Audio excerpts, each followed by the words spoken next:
محبوب نے فرمایا ابو امامہ کیا بات ہے یار، یہ وقت نہیں مسجد آنے کا، اور اس وقت کے اندر میں تمہیں مسجد میں دیکھ رہا ہوں، اس وقت کیوں بیٹھے ہو؟ عرض کرنے لگے حضور مجھے قرض نے پریشان کر دیا، آزمائش میں آ گیا ہوں، حضور کیا کروں؟ تو نبی کریم نے فرمایا میں تمہیں دعا سکھاتا ہوں نا۔ حضور نے دعا سکھائی، کہاں پڑھو اللہم انی اعوذ بک من الہم والحزن واعوذ بک من العجز والکسل واعوذ بک من الجبن والبخل واعوذ بک من غلبۃ الدین وقہر الرجال۔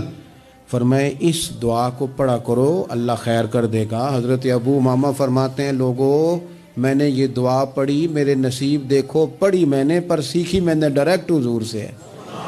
میں نے یہ دعا پڑھی، اللہ نے میرے قرضے بھی دور کر دیے اور میرے غم بھی سارے دور کر دیے۔ ہمارے تو وظیفے میں اعلیٰ حضرت نے اس دعا کو شامل کر دیا۔ فرمایا اسے پڑھو، صبح بھی پڑھو، شام بھی پڑھو، غم بھی دور ہوں گے، قرضے بھی دور ہوں گے۔